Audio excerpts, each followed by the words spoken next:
وقال عز وجل كما ورد في سورة الشورى وما أصابكم من مصيبة فبما كسبت أيديكم ويعفو عن كثير صدق الله العظيم. رب اشرح لي صدري ويسر لي أمري واحلل عقدة من لساني يفقهوا قولي. اللهم ربنا ألهمنا رشدنا وأعذنا من شرور أنفسنا. اللهم أرنا الحق حقا وارزقنا اتباعه وأرنا الباطل باطلا وارزقنا اجتنابه آمین یا رب العالمین. محترم رفقائے تنظیم اسلامی و رفیقات تنظیم اسلامی اور محترم احباب و حاضرین، سب سے پہلے میں تنظیم اسلامی کے اس سال پنجاب اجتماع میں آپ حضرات کو خوش آمدید کہتا ہوں. لاہور شہر سے فاصلے پر ہماری سب سے بڑی ظاہر بات ہے کہ یہاں پر نفری جو ہے شہر لاہور کے حلقے سے ہے، اور عام طور پر ہمارے سالانہ اجتماعات کے موقع پر چونکہ وہ اکثر و بیشتر لاہور میں ہوتے رہے ہیں تو شد رحال کی نوبت کم آتی رہی لاہور والوں کے لیے. یہ اس مرتبہ بہت اچھی بات ہے کہ ہم سب نکلے ہیں، باہر آئے ہیں. اب ظاہر بات ہے کہ یہاں تقریباً 50 گھنٹے جو آپ یہاں گزاریں گے، گھر والی سہولتیں تو نہیں ہوں گی، خواہ کتنا بھی اہتمام کر لیا گیا ہو، لیکن یہ کہ آپ یہ محسوس کریں کہ آپ اللہ کی راہ میں ہیں، اللہ کے دین کے لیے نکلے ہیں. کوئی دنیاوی غرض و غایت آپ کے پیش نظر نہیں ہے، نہ کوئی تجارت ہے، نہ کوئی تفریح ہے معاذ اللہ. تو اس حوالے سے اس اجتماع کے آداب اور حقوق کو بھی ملحوظ رکھیں، اور اگر کوئی تکلیف آئے تو اسے برداشت بھی پورے ہی خندہ پیشانی کے ساتھ کیجیے. میری آج کی گفتگو کا عنوان ہے ہمارے دکھوں کا واحد علاج اسلام. دیکھیے، انسانی زندگی میں دکھ اور سکھ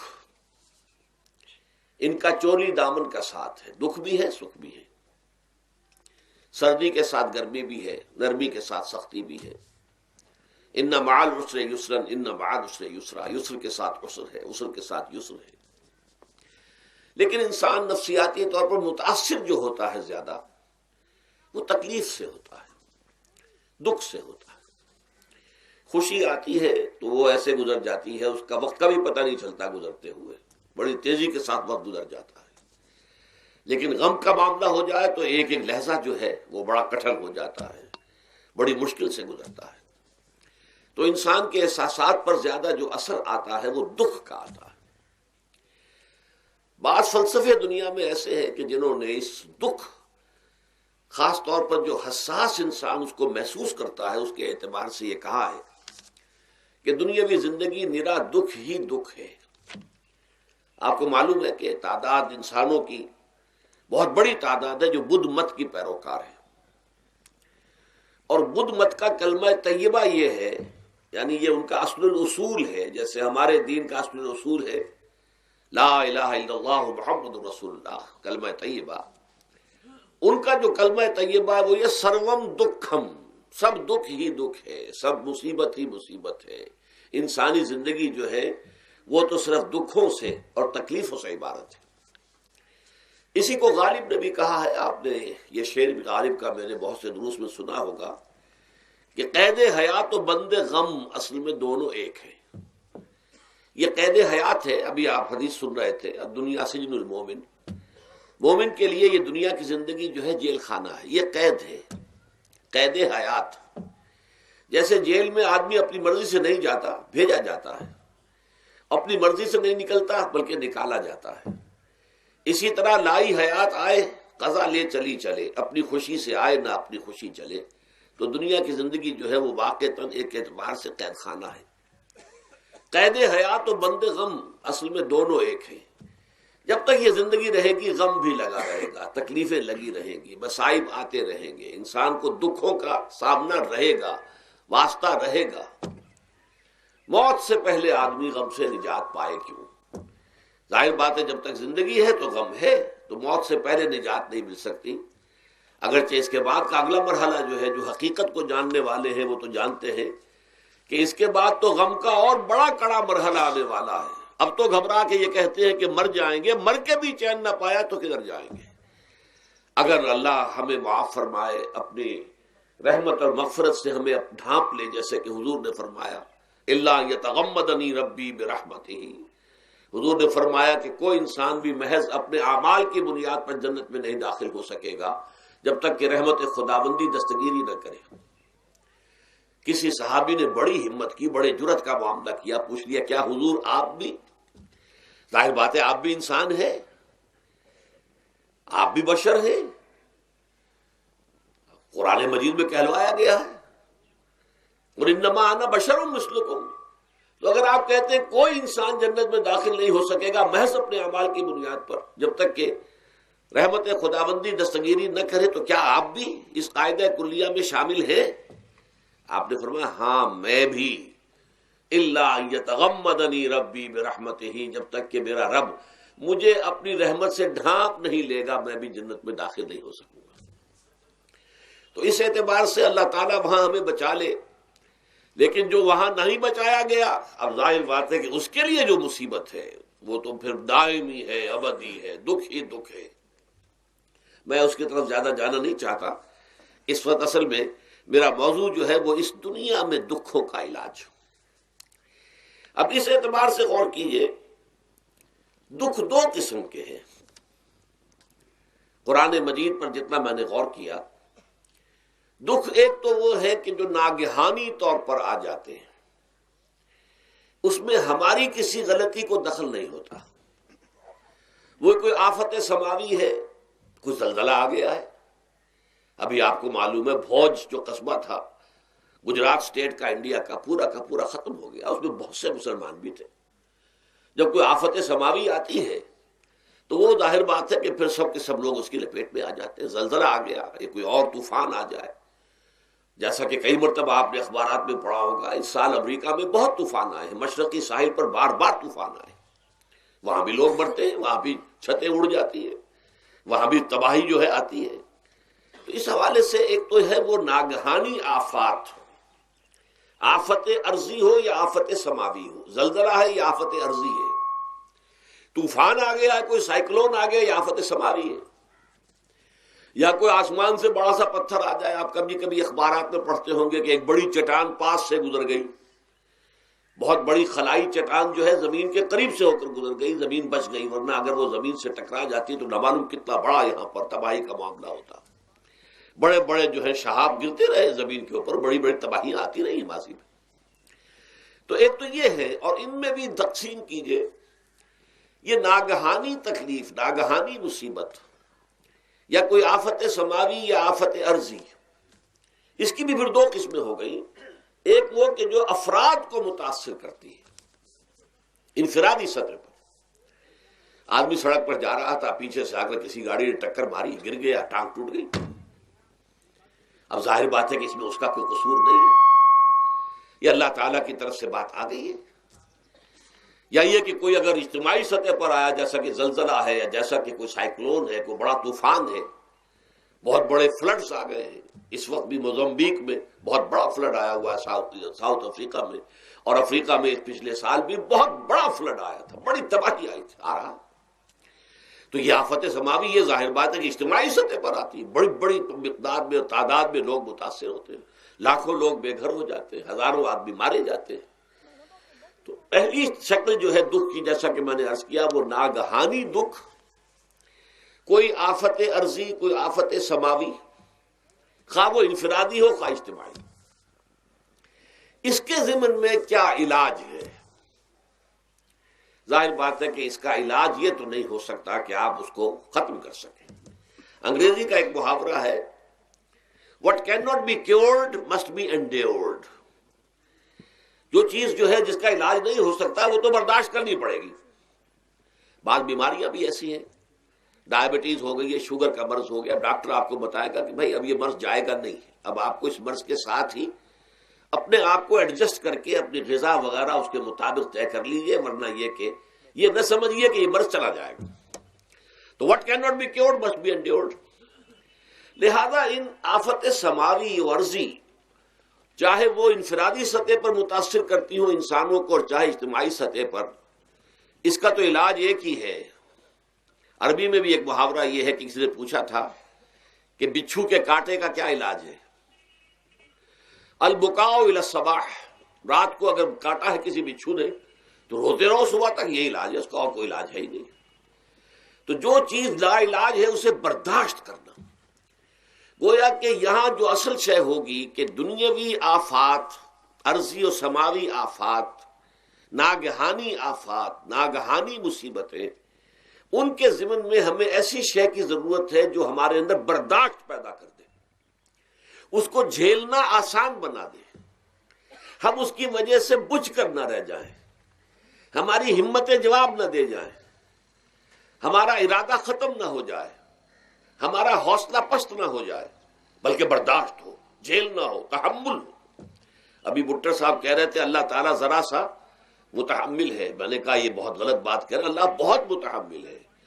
وہ ذرا سا تو یوں سمجھیے کہ ان کے کہنے کے انداز میں یہ بات آ گئی، ذرا سا رحیم بھی ہے، نہیں وہ بہت رحیم ہے، بہت متحمل ہے، بہت حلیم ہے۔ لیکن یہ کہ ہمیں یہ جو آفات سماویہ اور عرضیاں ہیں جو ہمارے اوپر آ جاتی ہیں اللہ کی طرف سے، ان کے ضمن میں ذہنی ایک ایٹیچیوڈ پیدا ہو جائے، سوچ کا ایک خاص رخ بن جائے، انسان کے احساسات ایک خاص طرز پر ڈھل جائیں، تو پھر ان کو برداشت کرنا آسان ہو جاتا ہے۔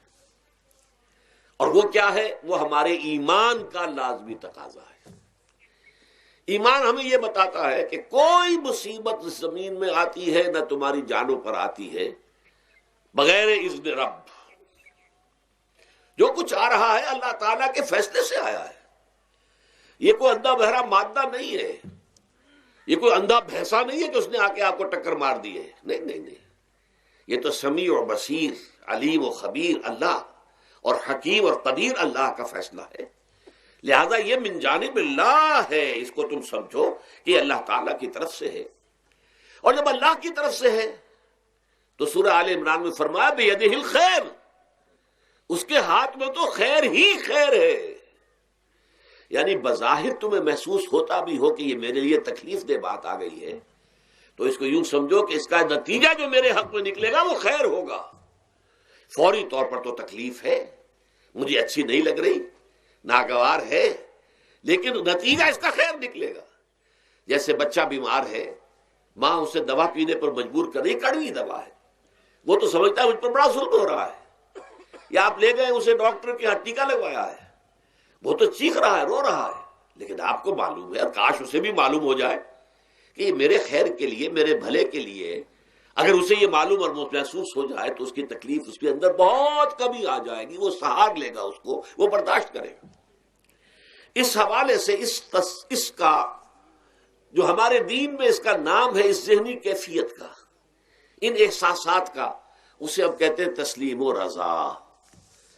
جو کچھ آ رہا ہے اللہ کی طرف سے آ رہا ہے، لہذا سر تسلیم خم ہے، اے اللہ ہم قبول کرتے ہیں، رضا، ہر حال میں تیری رضا پر راضی ہے، جو تیرا فیصلہ ہے ہمیں بصر و چشم قبول ہے، تسلیم و رضا۔ ہم بھی تسلیم کی خو ڈالیں گے، بے نیازی تیری عادت ہی صحیح۔ اللہ تو بے نیاز ہے، لیکن اے اللہ تو ہمارے لیے جو بھی تکلیف کا تو نے فیصلہ کیا، ہم تسلیم کی خو ڈالیں گے، عادت پیدا کر لیں گے اپنے اندر کہ ہر چساقی ماریخت عین الطاف است، کہ میرا ساقی میرے پیالے میں جو کچھ ڈال دے یہ اس کا لطف و کرم ہے۔ یہ مقام رضا ہے، یہ ایمان کا ایک ایسا تقاضا ہے کہ جس کو ہم کہیں گے ایمان کی حلاوت، ایمان کی مٹھاس۔ اگر آپ کا منہ کڑوا ہو جائے تو آپ چینی کھاتے ہیں تاکہ منہ کا ذائقہ ٹھیک ہو جائے۔ اگر تکالیف کی وجہ سے، دکھ کی وجہ سے آپ کے احساسات کے اندر کوئی خرابی پیدا ہو رہی ہے، یہ جو مقام رضا ہے، یہ اس کے لیے قند ہے، یہ اس کے لیے چینی ہے، یہ اس کے لیے شہد ہے، یہ اس کی تلخی کو ظاہر کر دینے والی شیء ہے کہ اللہ تیری رضا پر راضی، راضی برضائے رب۔ اب اس کے ضمن میں سمجھئے، یہ تو اصولی بات میں نے آپ کو بتا دی، اس کی تین کیفیات ہو سکتی ہے کیوں اللہ کی طرف سے یہ چیزیں آتی ہیں۔ سب سے پہلی شے ہے، اب وہ جو آیات میں نے سنائی تھی وہ سن لیجئے پہلے ترجمہ۔ سورہ تغابن میں فرمایا ما صاب من مصیبت الا باذن اللہ، دیکھو کوئی مصیبت تم پر نہیں آ سکتی، نہیں آتی مگر اللہ کے اذن سے۔ ومن یؤمن باللہ، اور جو شخص اللہ پر ایمان رکھتا ہو یہد قلبہ، اللہ اس کے دل کو ہدایت دے دیتا ہے، اس کے دل کو سکون عطا کر دیتا ہے، وہ راضی برضائے رب ہو جاتا ہے، اس میں شکوہ نہیں رہتا، اس میں شکایت نہیں ہوتی، اس میں تلخی نہیں ہوتی، کیوں ہو گیا، کیسے ہو گیا، کیوں ہو گیا، نہیں ہونا چاہیے، نہیں۔ یہ سارا جو پیچ آدمی کھاتا رہتا ہے نا اندر ہی اندر، وہ جو پیچ کھا رہا ہے، یہ سب پیچ سے نجات مل گئی۔ برو کشید سے پیچا کہ ہست بود مرا، چے اقدہا کے مقام رضا کشود مرا۔ یہ پیچ کھانا جو ہے، پیچا کے ہست بود، اس سے اللہ تعالیٰ نے مجھے نجات دے دی ہے مقام رضا کے ذریعے سے۔ کتنے بڑے بڑے عقدے میرے حل ہو گئے اس مقام رضا سے، چے اقدہا کہ مقام رضا کشود میرا، میرے تو بہت سے عقدے اس سے حل ہو گئے۔ اس حوالے سے ایک موٹی بات تو یہ ہو گئی، لیکن اب اس کو 3 حصوں میں تقسیم کیجئے۔ پہلی بات یہ کہ یہ اللہ کی طرف سے آزمائش کے طور پر آتے ہیں۔ آزمائش، میرا بندہ اس پر صبر کرتا ہے یا نہیں، یا میرے خلاف بکواس کرنے پر آمادہ ہو جاتا ہے۔ اللہ تو ایسا ہے، اللہ نے تو ہم پر کبھی کرم کیا ہی نہیں ہے، اللہ تو ظالم، معاذ اللہ معاذ اللہ معاذ اللہ۔ کہیں ایسا تو نہیں، میرا بندہ جو ہے تکلیف کو جھیلتا ہے میری وجہ سے، یہ سمجھ کے کہ اللہ کی طرف سے آئی۔ یہ سب جو ہے یہ بہت بڑی کامیابی ہے اگر انسان کو حاصل ہو جائے۔ اور اس صبر کے نتیجے میں 2 اور باتیں پیدا ہوتی ہیں۔ یہ مضامین علیحدہ علیحدہ دروس کے اندر آتے رہے ہیں، لیکن آج ایک نئے عنوان کے تحت جمع ہو کر آ رہے ہیں۔ پہلی بات یہ ہوتی ہے کہ یہ امتحان کا نتیجہ کیا نکلتا ہے کہ آپ نے ایک امتحان پاس کیا تو آپ کے اگلے درجے میں ترقی ہو جاتی ہے۔ 5ویں کا امتحان پاس کر لیا نا تو 6ٹھی میں جائیں گے، اب 6ٹھی کا امتحان پاس کریں گے تو 7ویں میں جائیں گے، 7ویں کا پاس کریں گے تو 8ویں میں۔ درجہ بدرجہ انسان کی دینی، ایمانی اور روحانی ترقی کا ذریعہ یہ آزمائش بنتی ہے۔ جتنا اس میں صبر ہوگا، جتنا اس میں تسلیم و رضا جو ہے آپ حاصل کرتے جائیں گے تو آپ کے درجے بلند ہوتے چلے جائیں گے۔ آپ کا امتحان کڑے سے کڑا آئے گا، بڑے سے بڑا آئے گا، مشکل سے مشکل تر آئے گا۔ ایک وقت میں ایم اے کا امتحان بھی آپ کو دینا ہوگا، ایک وقت میں ہو سکتا ہے پی ایچ ڈی کے لیے تھیسس آپ لکھیں، پھر اس کے اوپر جو ہے ٹیم بیٹھی ہوئی اور آپ سے وہ بحث کرے، جرا کرے آپ سے، وہ بھی کرنا ہوگا۔ لیکن یہ کہ اگر پرائمری ہی میں فیل ہو گئے تو اس کا سوال ہی پیدا نہیں ہوتا کہ کبھی آپ ایم اے کا یا پی ایچ ڈی کا تھیسس بھی لکھیں۔ اور اسی کو دوسرے انداز میں کہا گیا ہے قرآن مجید میں، وَلِيُبْلِيَ الْمُؤْمِنِينَ مِنْهُ بَلَاءً حَسَنًا۔ اصل میں ابلا کہتے ہیں، بلا یبلو جو ہے عربی زبان میں آتا ہے آزمانا۔ خلق الموت والحیات لیبلوکم ایکم احسن عملا، یہی معنی ابتلا کے میں، ابتلا یبتلی آزمانا۔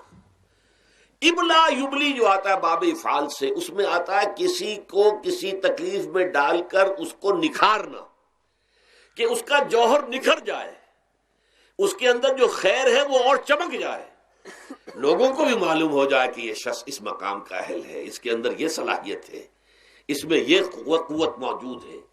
تو یہ گویا کہ اہل ایمان کی صلاحیتوں کو نکھارنے کے لیے اور ان کے درجات کی ترقی کے لیے بھی اللہ تعالیٰ دنیا کے اندر یہ مصیبتیں اور امتحانات جو ہیں آزمائش کے حوالے سے افراد پر بھی اجتماعی طور پر بھی لاتا ہے۔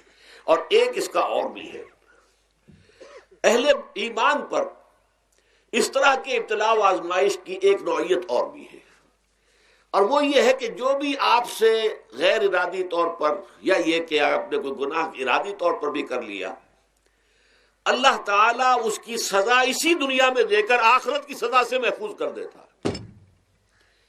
گویا کہ اس سے بڑا خیر کیا ہوگا؟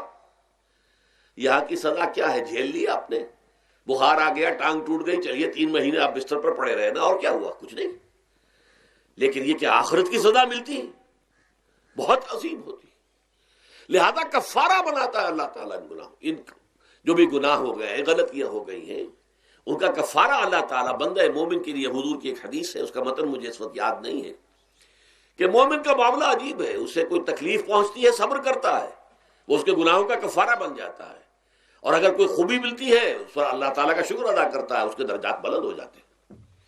تو یہ معاملہ جو ہے اللہ تعالیٰ کی طرف سے بندہ مومن کے حق میں خیر، کہ در حقیقت اس کے ان گناہوں کی پاداش کہ جو اس نے یہاں کر لیے ہیں، یہی دنیا میں دے کر دھو دیا جائے، پاک کر دیا جائے۔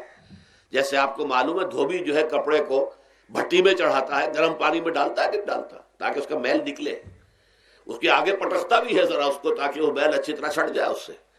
اسی طرح اگر دنیا میں ہمارے میل چھٹ جائیں، دنیا میں اگر ہمارے گناہ دھل جائیں تو یہ بڑے نفع کا سودا ہے، بڑے نفع کا سودا ہے، بڑے نفع کا سودا ہے۔ اس اعتبار سے آپ غور کیجئے کہ اگر یہ حقائق ہمارے سامنے رہے تو کیا کوئی تکلیف دنیا کی ہمیں بھاری محسوس ہوگی؟ ہمیں تو بتایا یہ گیا ہے کہ عسیٰ ان تکرہوا شیئا وہو خیر لکم وعسیٰ ان تحبوا شیئا وہو شر لکم واللہ یعلم وانتم لا تعلمون۔ ہو سکتا ہے کہ تم کسی چیز کو ناپسند کرو، دراصل کہ اسی میں تمہارے لیے خیر ہے، تمہیں نہیں پتا، اور ہو سکتا ہے تم کسی چیز کو پسند کرو، دراصل کہ اس میں تمہارا شر ہے لیکن تمہیں نہیں معلوم۔ اللہ یعلم وانتم لا تعلمون، اللہ جانتا ہے تم نہیں جانتے۔ اس حوالے سے سبردم بتو مایا خیشرا تو دانی حساب کم و بیشرا، اے اللہ، اس کو کہتے ہیں تفویض۔ یہ سورہ تغابن کے درس میں یہ تمام مضامین تفصیل سے آتے ہیں کہ ایمان کے جو باطنی ثمرات ہیں اس میں سب سے پہلے مقام رضا ہے، پھر تفویض ہے، توکل ہے۔ آپ محنت کر رہے ہیں، محنت کر رہے ہیں، محنت کر رہے ہیں، نتیجہ نہیں نکلا۔ ایک نتیجہ یہ نکلے، ایک بچے نے بہت محنت کی، دن رات کام کیا، فیل ہو گیا امتحان میں۔ اب صدمے سے کمر ٹوٹ سکتی ہے اس کی، لیکن نہیں، ہو سکتا ہے کہ اللہ تعالیٰ نے اسی میں میرے لیے خیر رکھی ہو۔ اس لیے کہ ہماری محنت سے کچھ نہیں ہوگا، ہمارے مادی وسائل سے کچھ نہیں ہوگا، ہوگا اللہ کے اذن سے، اللہ کی مرضی سے، اللہ کی مشیت سے۔ یہ ہمارے لیے خاص طور پر اس اعتبار سے بہت اہم نکتہ ہے، ہم سب راہ حق کے مسافر ہیں، اپنے اپنے بس پڑتے محنت کر رہے ہیں، وقت بھی صرف کر رہے ہیں، مال بھی صرف کر رہے ہیں، محنت کر رہے ہیں، مشقت کر رہے ہیں، لیکن فرض کیجئے جیسا کہ ہے فی الواقع، فرض کیا کیجئے، وہ تو واقع سامنے کی بات ہے، نتائج نکلتے نظر نہیں آ رہے، قدم نہیں بڑھ رہے، ہماری طرف لوگوں کا رجوع عام نہیں ہے، ٹھیک ہے، اس پر قطعاً بدل ہونے کی بات نہیں ہے، یہ اللہ تعالیٰ کی مشیت میں ہوگا، جب وہ چاہے گا تب ہوگا۔ ہمارا کام یہ کہ اپنا فرض ادا کیے چلے جائیں بس، اور نتیجے سے بالکل ذہن کو اپنے منقطع کر لیں، ذہن کا کوئی تعلق آپ کے نتیجے کے ساتھ نہ رہے۔ یہ جب تک کیفیت ہماری نہیں ہوگی، ہم اس راہ پر استقامت اور مدام اس پر محنت اور جد و جہد کرنا جو ہے وہ ہمارے لیے ممکن نہیں رہے گا۔ اس کے لیے میں اگر آپ کے سامنے رکھوں معاملہ کہ حضور صلی اللہ علیہ وسلم کے جو پہلے 10 برس ہیں، جب سے آپ کو آغاز ہوا ہے وحی کا، اس کے بعد سے پہلے 10 برس دن رات کی محنت، شدید مشقت، یہاں تک کہ اللہ بھی روک رہا ہے، نبی آپ اپنے آپ کو ہلاک کر لیں گے، لعلک باخع نفسک الا یکونوا مؤمنین، کیا آپ اپنے آپ کو اس صدمے میں ہلاک کر لیں گے؟ یہ ایمان نہیں لا رہے، اس قدر صدمہ۔ لیکن اس کے ساتھ یہ ہے کہ یہ نہیں ہے کہ نتیجہ نہیں نکل رہا تو کام چھوڑ کے بیٹھ جائیں، نہیں، معاذ اللہ، معاذ اللہ۔ نتیجہ نہ نکلے تو حضرت نوح علیہ السلام کی عمر بھی اگر حضور کی ہوتی، 950 برس بھی حضور دعوت دیتے تھے، آپ کا کام تھا، آپ کا فرض تھا۔ حضرت نوح علیہ السلام بھی تو آخر اللہ کے ایک بندے تھے، اللہ کے رسول تھے، 950 برس تک دعوت دی ہے۔ فَلَبِثَ فِيهِمْ أَلْفَ سَنَةٍ إِلَّا 50 عاما، یہ تو ہم مانتے ہی نا، اگر قرآن کے اندر نص قطعی صریح الفاظ نہ ہوتے کہ 950 برس تک رہے، ورنہ یہ بات سمجھ سے بالا تر ہے۔ عام طور پر معلوم ہوتا ہے کہ اس دور میں ابھی عمریں زیادہ تھی لوگ۔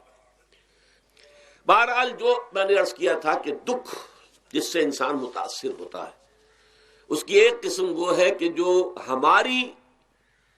ہمارے ارادہ اور اختیار سے باہر، اللہ کی مشیت سے، اللہ کے اذن سے، اللہ کی مرضی سے آتا ہے۔ اس کے لیے ہمارا کام صرف برداشت ہے۔ جو شے بھی ہمیں برداشت کی صلاحیت عطا کر دے وہی اس کا علاج ہے۔ جیسے آپ کو معلوم ہے کہ بخار بہت تیز چڑھا ہوا ہے، اس کی دوا نہیں ہے اسپرین یا کوئی اور پیراسیٹامول، بخار کی شدت کو کم کر دے گا، وہ کوئی علاج نہیں ہے۔ علاج تو ہوگا اگر معلوم ہو کہ کون سے جراثیم ہے، کس کی وجہ سے ہے، اس کا صحیح اینٹی بایوٹک کون سا ہے، وہ علاج ہوگا۔ یہ علاج نہیں ہے، لیکن اس کی شدت کی کمی اور اس کے اندر جو احساس ہے جھیل جانے کا، وہ انسان کے لیے آسان ہو جاتا ہے۔ یہی مضمون آیا ہے سورہ حدید میں بھی، ما اصاب من مصیبت فی الارض ولا فی انفسکم، یہاں کھول دیا اس مضمون کو۔ میں نے عرض کیا تھا نا کہ یہ آفت سماوی بڑے پیمانے پر بھی ہو سکتی ہے، زمین میں یعنی زلزلہ آ گیا، فلڈ آ گیا، طوفان آ گیا، ولا فی انفسکم، خاص تمہاری جان میں، تمہیں بخار ہو گیا، تمہیں ٹی وی لگ گئی، تمہیں کوئی اور بیماری آ گئی، تمہیں کینسر ہو گیا، معاذ اللہ ثم معاذ اللہ، ہوتا ہے، آخر ہوتا ہے، دنیا میں انسانی زندگی کے ساتھ یہ ساری چیزیں لگی ہوئی ہیں۔ لیکن یہ چیزیں ما اصاب من مصیبت فی الارض ولا فی انفسکم، نہیں پڑتی تم پر کوئی پڑنے والی کوئی مصیبت، کوئی تکلیف، نہ پوری زمین میں بڑے پیمانے پر، نہ تمہاری جانوں میں انفرادی سطح پر، الا فی کتاب من قبل ان نبراہا، مگر یہ کہ وہ تو ایک کتاب میں، کتاب اللہ کے علم کی کتاب، ام الکتاب، اس میں پہلے سے درج موجود ہے۔ یہ الٹ اپ نہیں ہو گیا، یہ اچانک نہیں ہو گیا۔ آپ اچانک سمجھتے ہیں کہ صاحب میں تو جا رہا تھا، اچانک ٹرک نے آ کے مجھے دھکا مار دیا۔ اچانک کوئی شے یہاں نہیں ہوتی، اس کائنات میں پتا تک نہیں ہلتا جب تک کہ اس نے رب نہ ہو۔ اچانک کا کیا سوال؟ تو در حقیقت جو ہوتا ہے وہ اللہ تعالیٰ کے علم میں پہلے سے ہے، علم کامل، ما کان وما یکون، جو کچھ ہوا جو کچھ ہوگا، مستقبل ماضی کل کا کل آنے واحد میں اللہ کے علم میں موجود ہے۔ لہذا یہاں اچانک کچھ نہیں ہوتا، جو بھی آیا ہے اللہ کے اذن سے آیا ہے، اور یہ پہلے سے اللہ کے علم کے اندر موجود تھا، لکھا ہوا تھا، الا فی کتاب من قبل ان نبراہا ان ذلک علی اللہ یسیر۔ یہ تمہیں تو مشکل نظر آئے گا لیکن اللہ پر بڑا آسان ہے، اللہ کا علم کامل، ما کانا ما یکون کو حاوی ہے۔ لکہ لا تاسوا علی ما فاتکم، تاکہ تم افسوس نہ کیا کرو ان چیزوں پر جو تم سے چھوٹ جائیں، جاتی رہیں، چھن جائیں۔ کوئی موقع تھا ہاتھ سے نکل گیا، کوئی دولت تھی اس پر ڈاکہ پڑ گیا، کوئی اور مصیبت ہے وہ آ گئی، کوئی عزیز فوت ہو گیا، اکلوتا بیٹا تھا فوت ہو گیا، وغیرہ وغیرہ۔ ما فاتکم، فات سے ہی فوتیدگی ہے نا، جو شے بھی نکل جائے، چلی جائے، ہاتھ سے جاتی رہے، چاہے وہ کوئی آپ کا عزیز تھا جو فوت ہو گیا تو آپ کے ہاتھ سے نکل گیا، یا کوئی مال تھا جو آپ کے قبضے سے نکل گیا، ڈاکہ پڑ گیا، چوری ہو گئی، نقصان ہو گیا کاروبار میں بہت بڑا، اس پر افسوس نہ کیا کرو۔ اگر افسوس کرو گے تو اس کا مطلب کیا ہوگا کہ تمہیں اللہ پر اعتماد نہیں ہے، یا تم سمجھتے ہو کہ اللہ کے سوا بھی کوئی ہے جو یہ کام کر سکتا۔ کائنات میں تو ایک ہی کی مرضی چلتی ہے، وہ ہے اللہ۔ لہذا اگرچہ وہ کسی کے ذریعے سے تکلیف آپ کو پہنچی ہے، کسی نے آپ کو پتھر مارا ہے، وہ پتھر ہو سکتا ہے آپ کو نہ لگتا، لگ گیا ہے تو اللہ کے فیصلے سے لگا ہے، اس کا باپ بھی نہیں پتھر مار سکتا آپ کو اگر اللہ کا اذن نہ ہو۔ لہذا آپ پتھر مارنے والے کو بھی مجرم سمجھیے، ٹھیک ہے، اس سے بھی قصاص لینے کا آپ کو حق ہے، لیکن یہ جان لیجئے کہ جو آیا ہے پتھر وہ اذن رب سے آیا ہے۔ اب ظاہر بات ہے کہ اگر یہ کیفیت ہوگی تو غصہ اتنا نہیں ہوگا اس شخص پر کہ جس نے یہ کام کیا ہے، بلکہ ہو سکتا ہے آدمی مسکرا کے رہ جائے، جیسے کہ وہ میں واقعہ سناتا رہا ہوں اپنے دروس میں کہ ایک درویش منش آدمی جا رہا تھا، جو رب کرے سو ہو، جو رب کرے سو ہو، جو رب کرے سو ہو۔ کسی شخص نے پتھر اٹھا کر دے مارا، اس کے سر پہ لگ گیا کہ اس نے پیچھے پلٹ کر دیکھا کس نے مارا ہے۔ اس نے کہا مجھے کیا دیکھتے ہو، جو رب کرے سو ہو، یہ تو رب کے مارنے سے۔ اس نے کہا مجھے تو یہ پتھر رب کے مارے ہی لگا ہے، لیکن میں دیکھ یہ رہا تھا بیچ میں کس کا منہ کالا ہو گیا، اپنے لیے کس نے ایک گناہ کما لیا، اپنے لیے کس نے ایک مصیبت جو ہے وہ مول لے لی، وہ بیچ میں تم آ گئے ہو۔ پتھر اللہ کی طرف سے آیا ہے، لیکن اس کا عذاب، اس کا وبال تم پر آ جائے گا۔ بہرحال یہ تو میں نے عرض کیا آپ کے سامنے، وہ چیزیں کہ جو آ جاتی ہیں، وہ تکالیف، وہ مصائب جو اللہ کی طرف سے من جانب اللہ ہے، اس میں آپ کسی کو مورد الزام نہیں ٹھہرا سکتے، وہ آپ پر آ گیا۔ دوسری تکلیفیں وہ ہیں جن کے لیے فارسی میں کہتے ہیں خود کردہ، اپنے ہاتھوں جو مصیبتیں آتی ہیں۔ اس کے لیے میں نے آپ کو سورہ شورى کی آیت سنائی ہے، ما اصابکم من مصیبت فبما کسبت ایدیکم ویعفو عن کثیر۔ جو مصیبت بھی تم پر آتی ہے انسانوں، وہ تمہارے اپنے ہاتھوں کے کرتوتوں کی وجہ سے آتی ہے، اور ابھی تو اللہ بہت سی چیزوں کو تو معاف بھی کرتا رہتا ہے، ہر تمہاری غلطی پر پکڑتا نہیں ہے، ہر خطا کے اوپر تمہیں سزا نہیں دیتا ہے، کوئی سزائیں معاف بھی کرتا رہتا ہے، عفو و درگزر سے بھی کام لیتا ہے، بہت متحمل اور حلیم بھی ہے، بہت رحیم اور غفور بھی ہے اور کریم بھی ہے، لیکن یہ کہ یہ جان لو کہ ایک مصیبتیں وہ ہیں جو تمہاری اپنی پیدا کرنے ہیں، بما کسبت ایدیکم، تمہارے اپنے ہاتھوں کی کمائی. یہ کون سی خود کردہ، یہ در حقیقت ہے اجتماعی نظام جو انسان بناتا ہے. اس اجتماعی نظام کو غلط کر کے اگر اس نے اپنے لیے مصیبتیں کھڑی کر لی، مصیبت ہے لیکن یہ مصیبت تمہارے اپنے ہاتھوں کی لائی ہوئی ہے. تم نے نظام غلط بنایا ہوا ہے، تم نے دولت کی تقسیم غلط کی ہوئی ہے. اللہ نے تو رزق پیدا کر دیا اور سب کے لیے کافی ہے. یہ تم نے کیا ہے کہ ایک طرف کچھ لوگوں کے کھتے بھرے ہوئے ہیں اور ایک طرف کوئی فاقے سے مر رہا ہے. یہ خود کردہ ہے، یہ ہمارا کبھی ہے. یہ تم نے نظام غلط بنایا ہے.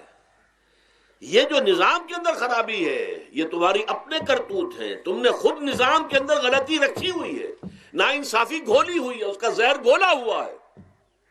یہ تمہارے اپنے کرتوتوں کی وجہ سے، اور اس کا علاج تمہیں کرنا پڑے گا خود. اور وہ علاج کیا ہوگا؟ اور نظام کو صحیح قائم کرو. اللہ کا دیا ہوا نظام، نظام عدل و قسط. یہی وجہ ہے کہ سورہ حدید کی جو آخری آیت میں نے پڑھی تھی وہ کیا تھی؟ اللہ تعالیٰ فرماتا ہے کہ ہم نے تو اپنے رسولوں کو بھیجا اس لیے، کتابیں نازل اس لیے کی. لقد ارسلنا رسلنا بالبینات، ہم اپنے رسولوں کو بھیجتے رہے معجزوں کے ساتھ، واضح نشانیوں کے ساتھ. وانزلنا معهم الکتاب والمیزان، ان کے ساتھ ہم نے کتاب اتاری، میزان اتاری. یہ سارا کچھ ہم نے کس لیے کیا؟ لیقوم الناس بالقسط، تاکہ لوگ عدل پر قائم ہوں. اب اگر تم نے اس عدل کے نظام کو چھوڑ کر اللہ کے دیے ہوئے نظام کو تج کر تم نے خود اپنا نظام بنا لیا، تو ظاہر بات ہے سرمایہ دار جب نظام بنائے گا تو وہ مزدور کے بارے میں نہیں سوچ سکتا. اسے تو اپنی مصلحتیں نظر آئیں گی، اس کے سامنے تو اپنا نفع ہوگا. جتنا زیادہ سے زیادہ نفع کما لو، جتنا ان مزدوروں کا خون نچوڑ سکو نچوڑ لو. زمیندار نظام بنائے گا تو وہ بیچارے کاشتکار، مزارع، ہاری اس کی مصلحت نہیں دیکھ سکتا.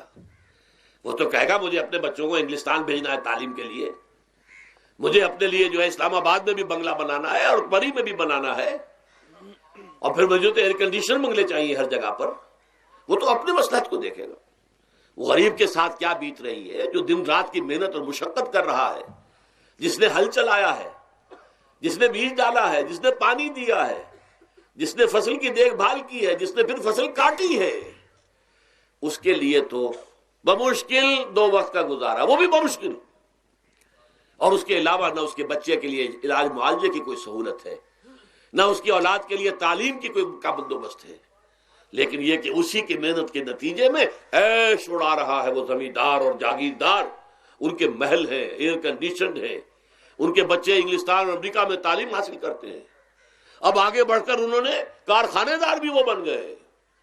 وہی لوگ ہیں کہ جب اعلیٰ تعلیم حاصل وہ کرتے تھے وہی بیوروکریٹس بنتے ہیں، انہی میں بڑے بڑے افسر آئیں گے. عام آدمی جو ہے وہ تو شاذ نکل آتے ہیں. کچھ لوگ بہت ذہین بچے بھی ہوتے ہیں، غربا کے بچے بھی ہوتے ہیں، کبھی کبھی نکل آتے ہیں، لیکن وہ تو کوئی 1-2 دانے ہوں گے ایسے جو بہت ہی انتہائی طور پر غیر معمولی طور پر ذہین ہو. عام بچہ کہاں کرے گا، کیسے جائے گا؟ لہذا وہ پیچھے رہ جائے گا. وہ جونیئر کلرک ہوگا یا بہت تیر مارے گا سینئر کلرک ہو جائے گا، اپر گریڈ کلرک ہو جائے گا لوور گریڈ کلرک سے بڑھ کر. اللہ خیر صلی اللہ. یہ کمشنر کون ہوں گے، ڈپٹی کمشنر کون ہوں گے؟ یہ تو ظاہر بات ہے اسی. سیکریٹری کون ہوں گے؟ یہ 22 گریڈ والے کون ہوں گے، 21 گریڈ والے کون ہوں گے؟ ان کی اکثریت انہی لوگوں میں سے ہوگی. اس حوالے سے یہ جو غلطی، یہ جو دکھ ہے، یہ دکھ تمہارا اپنا پیدا کرتا ہے اور خود کردہ رہا. علاج نہیں، اس کا علاج اور کچھ نہیں ہے جب تک کہ تم خود اپنے طرز عمل کو نہیں بدلو گے. اب یہ جو دکھ ہے میں اس میں سے چند کو آپ کے سامنے گنوانا چاہتا ہوں.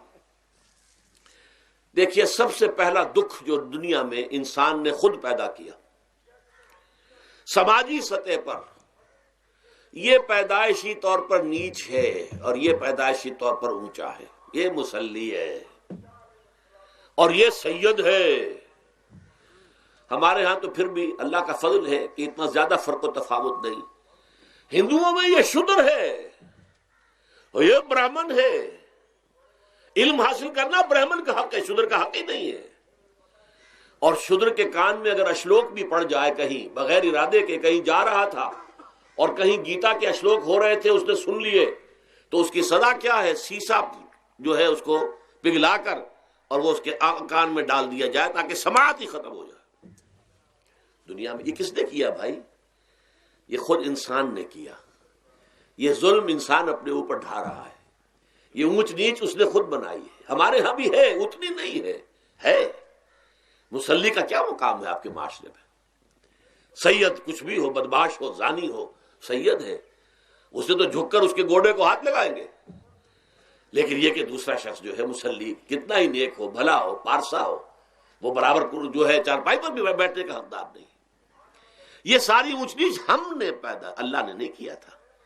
اللہ نے تو تمام انسانوں کو مساوی پیدا کیا۔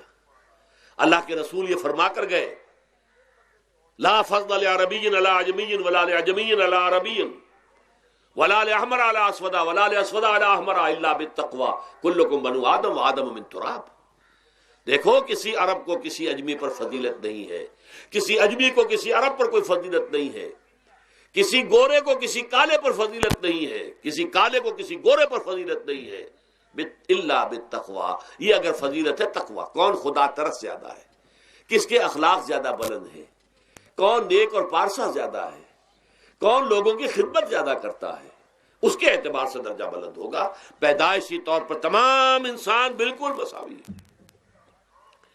پھر ہمارے معاشرے میں جو ظلم ہوتا ہے، دو طبقات ہیں جو حضرات سورہ نساء پڑھتے ہیں، اس میں سب سے پہلے دو طبقات جو کہ گرے ہوئے تھے اس معاشرے میں اور آج بھی گرے ہوئے ہیں، ایک یتیم اور ایک عورت۔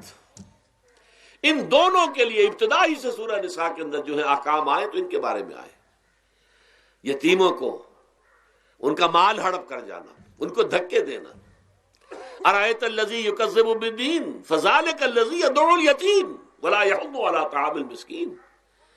تم نے کبھی غور کیا اس شخص پر جو کہ جزا و سزا کا منکر ہے؟ وہی ہے کہ جو یتیم کو دھکے دیتا ہے۔ یتیموں پر ظلم ہوتا ہے، وہ آپ کے معاشرے میں پستے ہیں، پٹتے ہیں، ان کا کوئی والی وارث نہیں، ان کی طرف سے کوئی پوچھنے والا نہیں، کوئی بولنے والا نہیں۔ اور پھر یہ کہ اگر اس کا باپ کو مال چھوڑ گیا ہے تو وہ چچا کھا جائیں گے، کوئی اور ولی کھا جائیں گے، ختم کر دیں گے، ہڑپ کر جائیں گے۔ جس پر قرآن مجید کہتا ہے کہ ان الذین یاکلون اموال الیتامی ظلما انما یاکلون فی بطونہم نارا۔ یقیناً وہ لوگ جو یتیموں کا مال ناحق ہڑپ کرتے ہیں، وہ اپنے پیٹوں میں آگ کے انگارے بھر رہے ہیں۔ وَسَيَصْلَوْنَ سَعِيرًا۔ اور یہاں تو دنیا میں جو آگ کے انگارے ہیں وہ محسوس نہیں ہو رہے، آخرت میں ایک طرف وہ آگ کے انگارے ظاہر ہو جائیں گے جو اندر سے جلائیں گے، اور ایک طرف جہنم کی آگ باہر سے جلائے گی۔ یہ دو طرفہ جلن جو ہے ان کو برداشت کرنی پڑے گی۔ ظاہر بات ہے یہ ہمارا اپنا کیا ہوا ہے، یہ اللہ کی طرف سے نہیں ہے، یہ ہم نے نظام غلط بنایا ہے، ہم نے اتوار اپنے برے کر لیے۔ اور دوسرا طبقہ خواتین کا، عورتوں کا۔ سب سے بڑا ظلم اس معاشرے میں کیا ہے؟ جو بچپن ہی سے احساسات کے اوپر ایک بوجھ بن جاتا ہے بچیوں کے، کہ بیٹے کو افضل سمجھتے ہیں، بیٹی کو جو ہے گھٹیا سمجھتے ہیں۔ اس قدر ناانصافی، اس قدر ناانصافی۔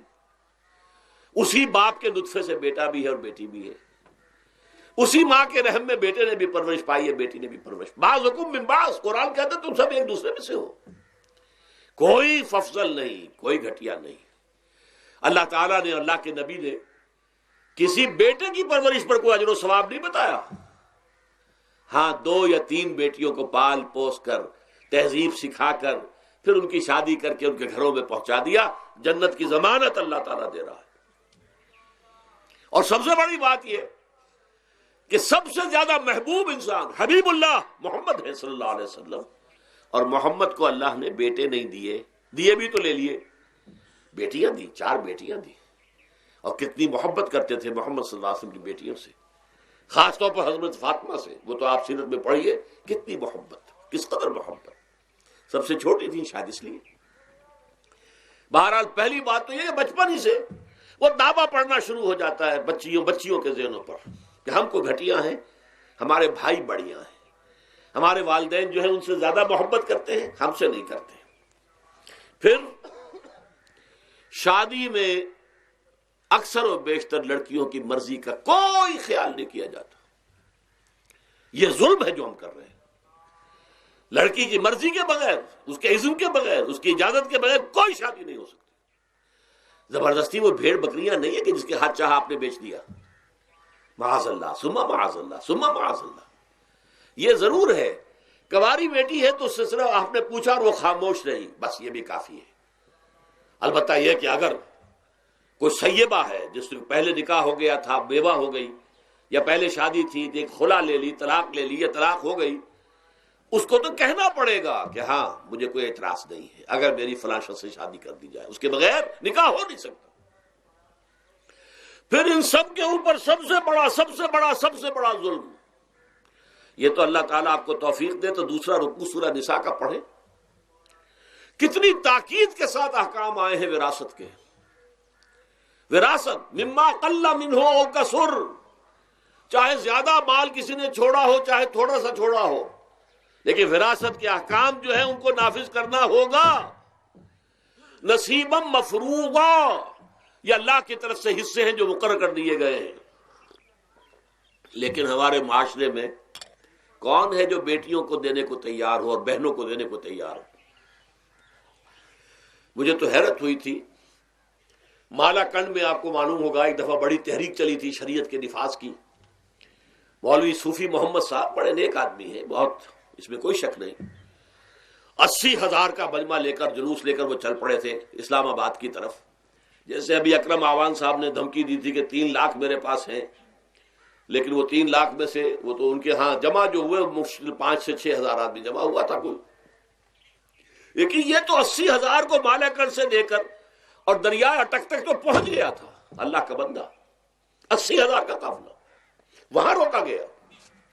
لیکن ان سے بھی جب میں نے جا کر بات کی کہ مولانا شریعت آپ نافذ کروانا چاہتے ہیں، لیکن کیا آپ بچیوں کو بھی وراثت کا حق دینے کو تیار ہیں؟ کیا نہیں، یہ تو رواج کا معاملہ ہے. میں نے کہا لا حول ولا قوت الا باللہ.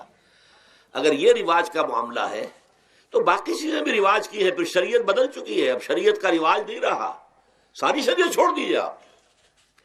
لیکن ان کی نیکی کی بات ہے یہ کہ پہلے توجہ کبھی ان کی ادب نہیں ہوئی، لیکن میری یہ بات جو ہے ان کو لگ گئی ان کے دل کو. اگلی مرتبہ جب ان سے ملنے گیا تو انہوں نے کہا کہ اب میں نے بیعت لینی شروع کی ہے لوگوں سے کہ وہ اپنی بیٹیوں کو بھی حق دیں گے، وراثت کے اندر تقسیم کر کے دیں گے حصہ. لیکن یہ کہ اس وقت تک انہوں نے کہا تھا ابھی کل 28 آدمیوں نے بیعت کی ہے. وہ 80,000 سے بیعت یہ لینی آسان کام نہیں ہے. 80,000 کو جوش دلا کر شریعت کے نام پر لا کر ٹکرا دینا یہ آسان کام ہے، لیکن 80,000 سے یہ بیعت لینا کہ پورے شریعت پر عمل کریں گے یہ بہت مشکل ہے. یہی تو وجہ ہے ہمارا قافلہ اگر سست گام ہے تو کیوں ہے. ہم یہ کہتے ہیں کہ پہلے میدان میں آنے سے پہلے اپنی ذات پر، اپنے گھر میں دین نافذ کرو، پھر باہر نکلو. اپنی معاش اور اپنی معاشرت پر اسلامی شریعت نافذ کرو، پھر باہر آ کر اسلام کا نعرہ لگانے کا تمہیں حق پہنچتا ہے، ورنہ نہیں. اگر تمہاری اپنی ذات پر دین نافذ نہیں، چہرے پر 12 بجے ہوئے ہو، اللہ تعالیٰ کے نبی کی سنت کا کہیں آثار دور دور تک نظر نہ آ رہے ہو، روزانہ پھاوڑا چلا رہا ہو آدمی نبی کی سنت کے اوپر شیو کر رہا ہو، اور پھر وہ کہے میں اسلام چاہتا ہوں. بھائی اللہ کے بندے، پہلے ذرا یہ کمی پوری کر لے. اور اگر تیرے کاروبار میں کوئی حرام شے ہے، تیری معاش میں کوئی حرام شے ہے، کوئی سودی معاملہ کیا ہو، ختم کر اس کو. اللہ کے بندے، بینک کی سروس کر رہا ہے، چھوڑ اس کو. اگر یہ کام کر لو، بے پردگی اختیار کی ہوئی ہے. اللہ نے تو پردہ سکھایا ہے، اللہ کے نبی نے پردہ سکھایا ہے، شریعت اسلامی نے پردہ رکھا ہے. مردوں اور عورتوں کا اختلاط پسند نہیں ہے. اس پر عمل کرو، پھر آنا میدان میں، پھر دوسروں کی غلطی جو ہے بتانا اس کو کہ یہ تم غلط کر رہے ہو، مشرف تم یہ کر رہے ہو، غلط کر رہے ہو، فلاں تم یہ کر رہے ہو، غلط کر رہے ہو، نواز شریف تم یہ کر رہے ہو، غلط کر رہے ہو. لیکن یہ ہے کہ اس سے پہلے اپنے اوپر. اس لیے میں نے آپ کو بتا دیا وہ واقعہ کہ انہوں نے بتایا، بعد میں اور بھی آگے ہوں گے انشاءاللہ، مجھے امید ہے. لیکن جب میں ملا تھا تو انہوں نے کہا تھا ابھی صرف 28 آدمیوں نے بیعت کی. بہرحال عورتوں کا ایک حق ہے جو حضور نے بیان فرمایا اور قرآن مجید نے بیان کیا، عاشروہن بالمعروف. عورت کا اکرام ہو، بیٹی کی حیثیت سے بھی، بہن کی حیثیت سے بھی، بیوی کی حیثیت سے بھی، اور ماں کی حیثیت سے تو سمجھو کہ جنت جو ہے وہ ماں کے قدموں تلے ہے۔ الجنت تحت اقدام الامہات، فرمان ہے محمد رسول اللہ صلی اللہ علیہ وسلم کا۔ لہذا اکرام، عورت کا اکرام، عورت کی عزت، بیٹی کی حیثیت سے بھی، بہن کی حیثیت سے بھی، بیوی کی حیثیت سے بھی، اور ماں کی حیثیت سے بھی۔ عاشروہن بالمعروف، اپنی بیویوں کے ساتھ رہو بھلے طریقے پر، نیک طریقے پر، اچھے طریقے پر۔ حضور نے یہاں تک فرمایا خیارکم خیارکم لأہلیکم وانا خیرکم لأہلی۔ دیکھو مسلمانوں، اے میرے صحابیوں، تم میں سے بہتر لوگ وہ ہیں جو اپنے گھر والوں کے حق میں بہتر ہیں، نرمی کرتے ہیں۔ عورت کے بارے میں یہ بھی فرمایا، ایک مرتبہ سواری تیز دوڑا رہے تھے جو بھی اونٹ کو لے کے جانے والے تھے، جبکہ ہودج میں کچھ خواتین سوار تھیں۔ حضور نے فرمایا دیکھو نا، یہ نگینے ہیں جو سوار ہیں، ان کو زیادہ دھکے نہ لگواؤ تیز تیز اونٹ چلا کر، ان کے ساتھ نرمی ہو، ان کے ساتھ نیکی کی جائے، ان کے احساسات کا خیال رکھا جائے، ان کے ساتھ زیادتی نہ ہو، مار پیٹ کا کیا سوال، معاذ اللہ ثم معاذ اللہ۔ ان کے ساتھ جو ہے عاشروہن بالمعروف، بھلے طریقے پر گزارا کرو۔ یہاں تک فرمایا ہو سکتا ہے کہ کسی وجہ سے تمہاری بیوی جو ہے تمہاری نگاہوں سے گر جائے، اب آپ کے دل میں اتنی محبت نہیں رہی، لیکن اللہ فرماتا ہے دیکھو ہو سکتا ہے کہ اس میں کوئی پہلو ایسا ہو، تلاش کرو، کوئی پہلو ایسا ہو بہتری کا کہ جس کی وجہ سے تلاش کر کے اس کو اپنی نگاہوں میں مرکوز کر لو، تاکہ اس کے تمہارے دل میں اس کے لیے محبت دوبارہ اثر نہ ہو، اس پہلو کی وجہ سے جو تمہاری نگاہ سے اوجھل تھا۔ وہ اچھائی اس میں ہے، سیرت کی اچھائی ہے، صورت بہت اچھی نہیں ہے، اللہ نے سیرت اچھی دے دی ہے۔ جو کچھ دیا، جو اچھائی ہے، جو بھلائی ہے، اس کو تلاش کرو اور نگاہ کو وہاں پر جماؤ تاکہ تم ان کے ساتھ اچھا سلوک کر سکو۔ اس سے آگے آئیے، معاشی میدان ہے سب سے زیادہ سخت اور سب سے زیادہ کٹھن اور سب سے زیادہ ظالمانہ نظام۔ اس میں سب سے بڑا ظلم جو ہمارے پاکستان میں ہے وہ یہ زمینداری، غیر حاضر زمینداری، اور یہ جاگیرداری۔ محنت کرے کسان مزدور ہاری، عیش کرے جاگیردار زمیندار، یہ اس سے بڑا ظلم اور کوئی نہیں ہو سکتا۔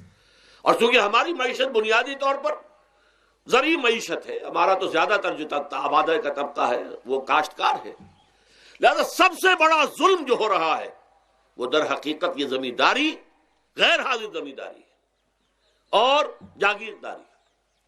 اب اس میں سمجھ لیجئے اس بات کو اچھی طرح، کتنا بڑا ظلم ہے۔ ایک شخص خود شہر میں رہ رہا ہے، لاہور میں، ساری سہولتیں اسے حاصل ہیں، کتنی سہولت ہوتی ہے، ٹوٹی کھولی اور پانی آ رہا۔ دیہات میں جا کے بیچارے کاشتکار کو وہاں ہو سکتا ہے کہیں سے دور سے پانی کھینچ کر لانا پڑتا ہو کسی کنویں سے، کہاں اسے یہ سہولت ہے کہ ٹوٹی کا کان مروڑا اور پانی حاضر، کہاں یہ سہولت ہے کہ بجلی کا بٹن اوپر سے نیچے کیا اور بقا روشن ہو گیا۔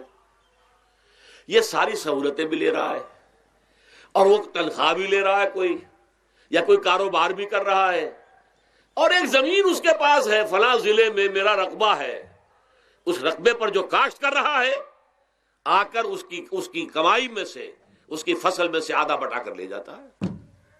کیا حق پہنچتا ہے اسے؟ یہ مزارعت جو ہمارے ہاں جس کو جائز قرار دے دیا گیا، یہ دور ملوکیت میں جائز قرار دیا گیا۔ بادشاہت جو ہے وہ چلتی تھی، جیسے آپ نے کن کھجورا دیکھا ہے نا، اس کے بہت سی ٹانگیں ہوتی ہیں، کن کھجورے کی کتنے پاؤں ہوتے ہیں، سینکڑوں۔ ایسے بادشاہوں کے یہ پاؤں ہوتے تھے، جاگیردار، 3,000 منصبدار، 5,000 منصبدار، 20,000 منصبدار، 30,000 منصبدار، یہ جاگیردار بڑے بڑے علاقے ان کے پاس ہے۔ اب ظاہر بات ہے کہ وہ خود تو کاشت نہیں کر سکتے نا، انہیں تو مزارع چاہیے، لہذا مزارعت کے جائز ہونے کا فتویٰ دیا گیا۔ جب اسلام میں بادشاہت آ گئی، ملوکیت آ گئی اور جاگیرداری آ گئی، جو ملوکیت کے پاؤں ہیں وہ کنسلے کی طرح، کن کھجورے کی طرح اس کے پاؤں ہیں، تو وہ تو جاگیردار ہے۔ یہ ہے جس کی وجہ سے امام ابو حنیفہ نے کہا مزارعت حرام ہے، جس کی زمین ہے وہ کاشت کرے، یا حضور کی حدیث ہے کہ چاہے اپنے بھائی کو دے دے تو ایک دانہ لینے کا حقدار نہیں ہے۔ اگر تو تمہارا کوئی اور ذریعہ معاش نہیں ہے تو ٹھیک ہے، جاؤ کاشت کرو، تمہارا کوئی اور ذریعہ معاش ہے، تمہارا کاروبار ہے، تمہاری دکان چل رہی ہے، تم ملازمت میں ہو، تمہیں تنخواہیں مل رہی ہیں، تمہارا پروویڈنٹ فنڈ بھی جمع ہو رہا ہے، تمہیں تو تمہارے ریٹائرمنٹ کے بعد وہ پینشن بھی مل جائے گی، اور اس کے ساتھ ساتھ تم نے یہ ظلم روا رکھا ہوا۔ زمین اگر ہے یا تو جاؤ کاشت کرو، ورنہ یہ کہ اس زمین کو دے دو اپنے کسی بھائی کو، ملکیت تمہاری رہے گی، کاشت وہ کرے گا تو جو فصل ہوگی اس کی برداشت بھی وہی کرے گا، وہی لے کر جائے گا۔ یہ فتویٰ ہے امام اعظم امام ابو حنیفہ رحمۃ اللہ علیہ کا، یہی فتویٰ ہے امام مالک امام دار الحجرہ امام مدینہ امام مالک رحمۃ اللہ علیہ کا، دونوں کا فتویٰ یہ ہے، اور عظیم ترین یہی دو ہیں، اولین بھی یہی دو ہیں، عظیم ترین بھی یہی دو ہیں۔ امام شافعی بھی شاگرد ہیں امام مالک کے، امام احمد ابن حنبل شاگرد ہیں امام شافعی کے، ٹاپ پر کون ہے؟ امام ابو حنیفہ، ان کے شاگردوں میں قاضی ابو یوسف اور امام محمد امام ظفر، ادھر امام مالک، ان کے شاگردوں میں پھر امام شافعی، پھر ان کے شاگرد امام احمد ابن حنبل۔ ٹاپ پر دونوں یہ کہہ رہے ہیں کہ حرام، مزارعت حرام، جس کی زمین ہے خود کاشت کرے۔ یہاں یہ ہے کہ خود کاشت نہیں کر سکتا تو اپنے بھائی کو دے دے، بس ٹھیک ہے، اس میں سے کوئی حصہ لینے کا وہ حقدار نہیں ہے۔ جو محنت کرے، جو خون پسینہ اپنا لگائے، وہی اس سے ساری جو ہے آمدنی اس کو حاصل ہونی چاہیے۔ یہ مجھے حال ہی میں، یہ آپ کے علم میں ہونا چاہیے، یہ فتویٰ دیا ہے قاضی ابو یوسف اور امام محمد نے کہ مزارعت حلال ہے، جائز ہے۔ شرطیں لگائی انہوں نے کہ بیج بھی زمیندار دے، کوئی جانور وغیرہ ہے تو وہ بھی زمیندار کا ہو، اگر کوئی ٹریکٹر ہے تو اس کی بھی پیمنٹ جو ہے زمیندار کرے، یہ ہے شرطیں۔ یعنی اس کا کوشش کی ہے کہ اس جاگیرداری کا ڈنک جو ہے کم ہو جائے، اس مزارعت کے اندر جو مضرت ہے وہ کم ہو جائے، لیکن یہ کہ اصلاً اسے جائز قرار دے دیا۔ ہمارے ہاں کون شرطوں کو کون دیکھتا ہے، آداب کو کون دیکھتا ہے، قواعد و ضوابط کو کون، ہنیئن وریا، جیسے کہ ماں کا دودھ پیتے ہیں ایسے ہی یہ مزارعت کی جو آمدنی ہے اس کو کھا رہے ہیں۔ حرام ہے، حرام ہے، حرام ہے۔ حال ہی میں ابھی ملاقات ہوئی میری مولانا زاہد الراشدی صاحب، آپ کے بہت قریب گجرانوالے میں، جو اس کی سب سے بڑی مسجد ہے، اس کے خطیب ہیں۔ انہوں نے بتایا ملا علی قاری نے بھی یہ لکھا، جو بہت بعد کے حنفی جو ہے وہ فقیہ ہیں، کہ دلائل تو وہی ہیں جو امام ابو حنیفہ نے دیے ہیں، دلائل تو ان کے ساتھ ہیں، لیکن مصلحت ہے جو جس کے تحت یہ فتویٰ دیا گیا۔ یہاں تک کہ مولانا شبیر احمد عثمانی کے ساتھ دستے راست سمجھ لیجئے، ظفر احمد عثمانی رحمۃ اللہ علیہما، انہوں نے بھی یہ لکھا ہے کہ دلائل تو امام صاحبی کی رائے کے حق میں جاتے ہیں، لیکن یہ کہ ہمارے ہاں تقلید کا ایسا ایک قلادہ گردنوں میں ڈال دیا گیا ہے، کیونکہ ہمارے بزرگوں نے فتویٰ دے دیا، قاضی ابو یوسف نے، امام اور قاضی اور امام محمد نے، لہذا فتویٰ تو اسی پر چلے گا۔ میں نے ان سے بات کی اور ان کا ڈٹ کر میں نے کہا میدان میں آئیے، نہ کام کیجیے، جب تک یہ مزارعت ختم نہیں ہوتی ہے، جب تک جاگیرداری اور زمینداری ختم نہیں ہوتی ہے، اس ملک میں کوئی سیاست صحیح آ ہی نہیں سکتی۔ یہ سیاست تو وڈیروں کا، جاگیرداروں کا، بڑے بڑے زمینداروں کا کھیل ہے۔ یہ آپ نے پتہ نہیں نام سنا ہے کہ نہیں، میوزیکل چیئرز گیم، یہ ہوتا ہے ان کا کھیلنے والوں کا، بہت زیادہ دولت والے جو ہیں ان کا کھیل ہے۔ ان کو کام تو کوئی کرنا نہیں ہوتا، جاگیردار ہے، اسے کوئی کام کرنا ہے، وہ بیٹھ کر ایک کلب بنا رکھی ہے، یہ پارلیمنٹ کیا ہے، کلب ہے، وہاں بیٹھ کے وہ اپنا وقت گزاری کرتے ہیں۔ یہ پوائنٹ آف آرڈر آ گیا ہے، اور یہ جو ہے ہماری حقوق جو ہے پریولیج موشن آ گئی ہے، وہ کرتے نہیں گفتگو بیٹھ کر۔ تو یہ جان لیجئے کہ یہ ظلم کس نے کیا ہے؟ یہ خود کردہ ہے، یہ ہم نے اس نظام کو برداشت کیا ہوا ہے۔ جب تک ہم نہیں اٹھیں گے یہ نظام ختم نہیں ہوگا۔ خود کردہ کا علاج خود ہی کرنا ہوگا۔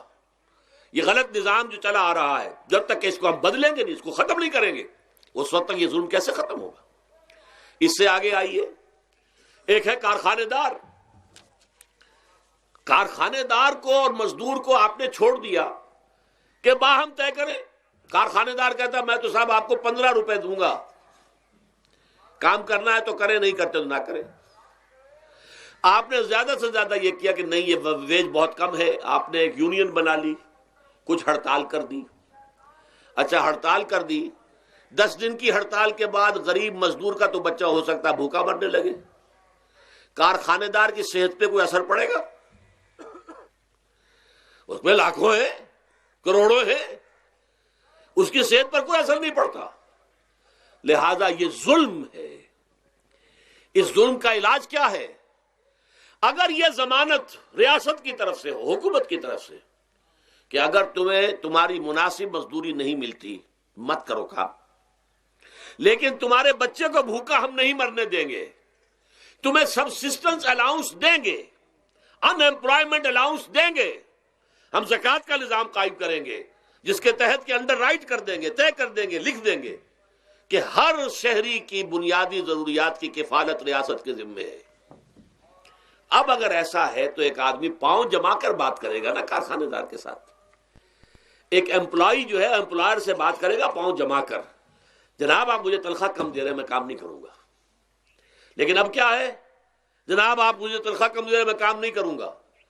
مالک کہتے جاؤ دفعہ ہو جاؤ، پھر وہ کیا کہتا ہے؟ اچھا جی میں اسی تنخواہ پہ کام کروں گا، اس کا تو کوئی فائدہ، اسی کی جائے کہاں وہ؟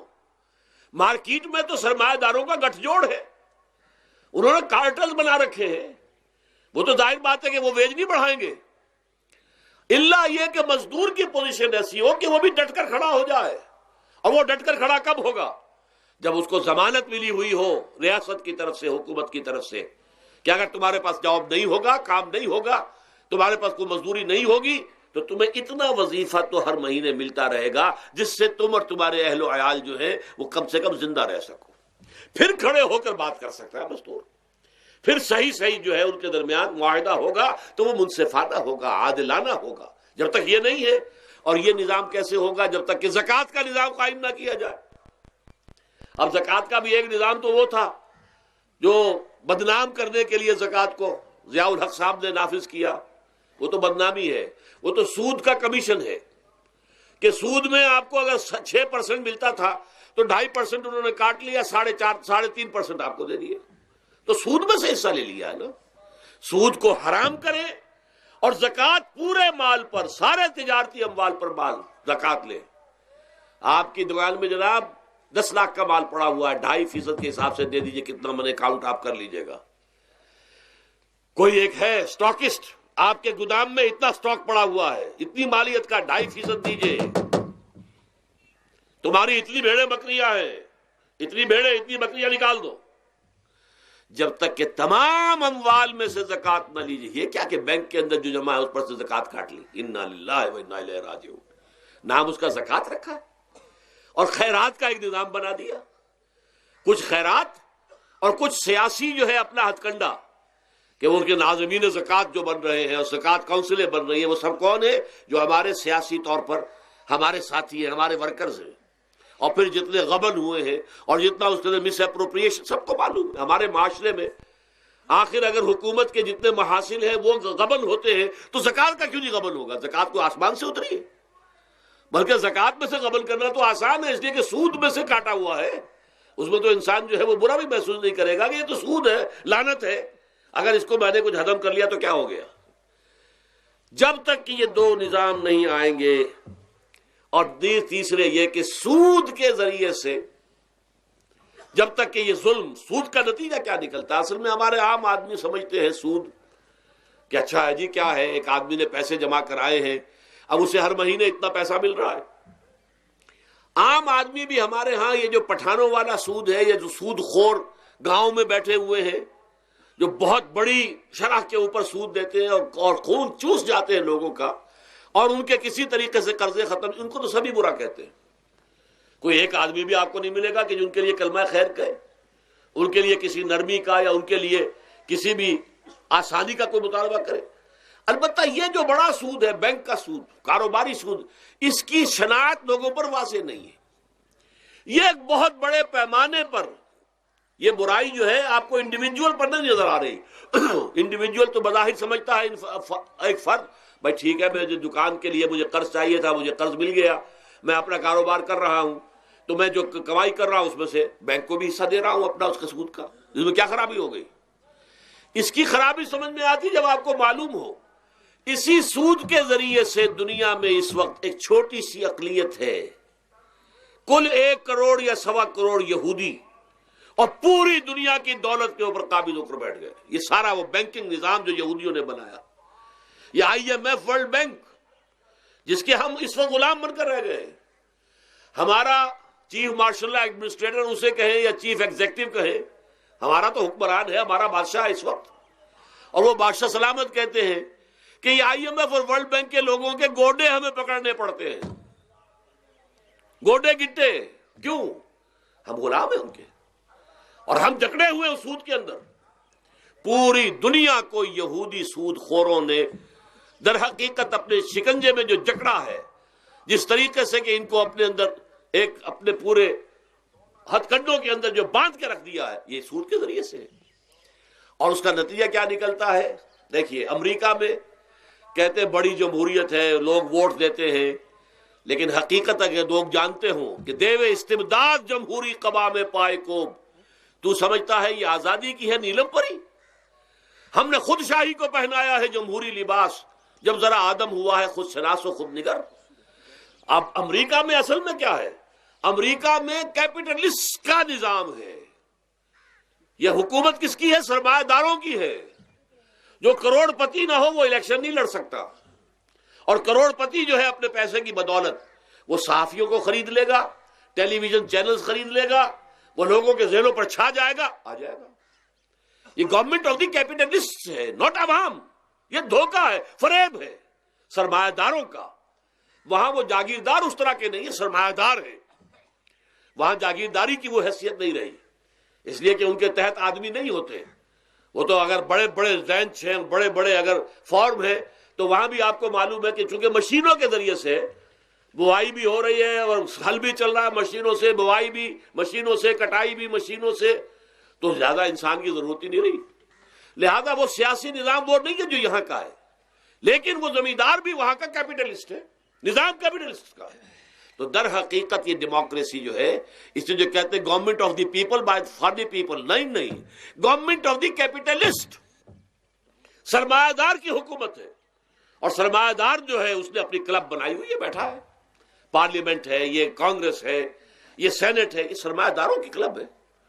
باقی عوام کے لیے وہاں کیا ہے؟ واقعہ یہ ہے کہ عام آدمی امریکہ کا بھی یہ ضرور ہے کہ بنیادی ضرورتیں محنت کر کے خون پسینہ ایک کر کے اپنی وہ حاصل کر لیتا ہے، لیکن بہت نچلی سطح پر ہے. عام آدمی وہاں بھی بہت نچلی سطح پر ہے. اور ایسے لوگ ہیں معدود گنتی والے جو 40 50 بلین کا ایک چیک لکھ سکتے ہیں، وہ سب یہودی ہیں. House of Rothschilds, house of Goldsmiths, یہ سٹی بینک جو یہاں بھی آ گیا ہے اپنی ساری گندگیاں پھیلانے کے لیے، سٹی ہاؤسز اور سٹی کار، یہ کیا ہے؟ یہ جکڑ لینا ہے آپ کو. آپ کو ذرا سا دھوکہ دیا، جاؤ جی لے لیجئے، کوٹھی لے لیجئے، ہم آپ کو قرض دیتے ہیں. آپ پھول گئے، اتنی بڑی کوٹھی کا میں مالک ہو گیا. اب جب اس کا قرض دینے کا چکانے کا معلوم ہوا کہ میں تو غلام ہو کر رہ گیا ہوں، جو کماؤں وہ سارا کا سارا ان کی قسط کے اندر چلا جائے گا. اور اگر خدا نہ خواستہ کہیں ڈیفالٹ کر گیا تو جتنا میں نے دیا تھا وہ بھی ہضم، اور مکان وہ ضبط کر کے اور نیلام کر دیں گے. اللہ خیر صلی اللہ. لیکن وقتی طور پر ذرا سا دھوکہ جو ہو جاتا ہو، دیکھو اتنی بڑی کوٹھی کا میں مالک ہو گیا، دیکھو اتنی لمبی کار میرے پاس آ گئی، دیکھو فلاں شے میں نے حاصل کر لی. لیکن اس کا نتیجہ جو نکلتا ہے وہ تو وہاں والوں سے پوچھئے، جس طریقے سے کہ وہ غلام بن کر رہ جاتے ہیں، وہ مزدور بن کر رہ جاتے ہیں. جیسے بھٹوں میں آپ نے دیکھا ہے، بھٹوں میں جو مزدور ہوتے ہیں وہ بکے ہوئے ہوتے ہیں، وہ غلاموں کی طرح ہوتے ہیں. ان کو بلکہ لوگ ایک دوسرے سے خرید کر لے کر جاتے ہیں. ایک بھٹے والا آتا ہے اور دوسرے بھٹے کی جو مزدور جو غلام ہے ان کو وہ وہاں کی پیمنٹ کر کے اور لے جاتا ہے. وہ بالکل ان کے سرس کی طرح ہے، ان کے غلاموں کی طرح ہے. یہ ساری جو میں نے آپ کے سامنے گنوائی ہے، یہ در حقیقت نوع انسانی کو جو تقسیم کیا گیا، انگریزی میں آپ کہتے ہیں ہیوز اور ہیو ناٹس.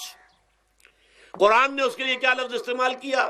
محرومین اور مترفین. اور ان مترفین کی وجہ سے اللہ کا عذاب آتا رہا دنیا میں. ان کے گلچھرے ابھی بسنت منائی، کس نے منائی؟ یہ لکھپتی کروڑ پتی ہیں، انہوں نے عیش کیے ہیں، راتوں کو نیند حرام کی ہے لوگوں کی، یہ بسنت منا رہے ہیں. کیا ہو رہا ہے؟ در حقیقت یہ وہی ہے مترفین. سورہ بنی اسرائیل میں فرمایا جب ہم یہ فیصلہ کر لیتے ہیں وَإِذَا أَرَدْنَا أَن نُهْلِكَ قَرْيَةً امرنا مترفیہا ففسقوا فیہا فحق علیہ القول فدمرناہا تدمیرا. جب ہمارا فیصلہ ہوتا ہے کہ کسی بستی کو، کسی علاقے کے لوگوں کو ہلاک کر دیں، تو مترفین جو ہیں، دولت مند لوگوں کو ہم حکم دے دیتے ہیں، آزادی دے دیتے ہیں، ان کی لگام ڈھیلی کر دیتے ہیں، اس میں فسق و فجور کا بازار گرم کر دیتے ہیں.